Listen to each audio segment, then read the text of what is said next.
now, February 25 is declared a special working day. And I think it is the prerogative of the President.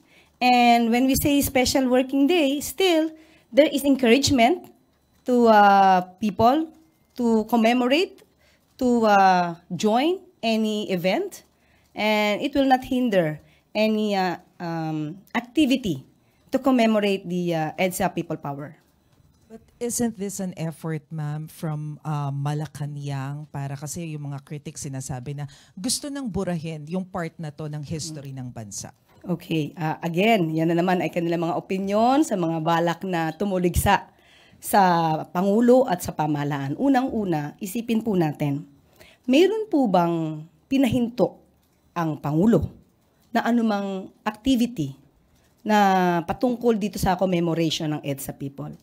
Since the time po na siya ay naging Pangulo, wala po tayong nadinig na anumang pagpapahinto ng anumang events, any activities na maaaring mag-commemorate ng nasabing event. And at the same time, pansinin po natin paano po mabubura ang history. History is history.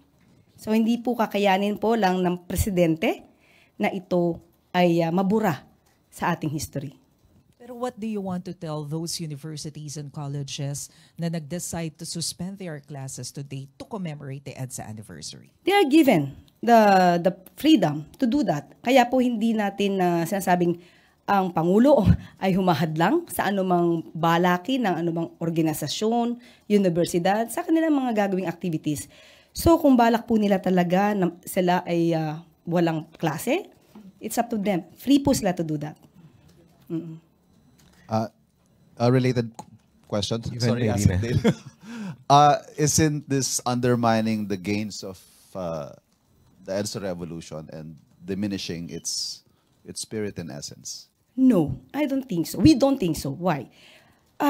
Sabi ko nga po kanina, if there is the intention to erase the memories of EDSA People Power, ibang klaseng pamamaraan ang gagawin.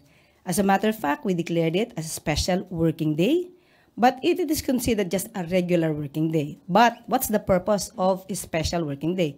It's to encourage people to join any event kung kanilang kailangang i-commemorate ang isang affair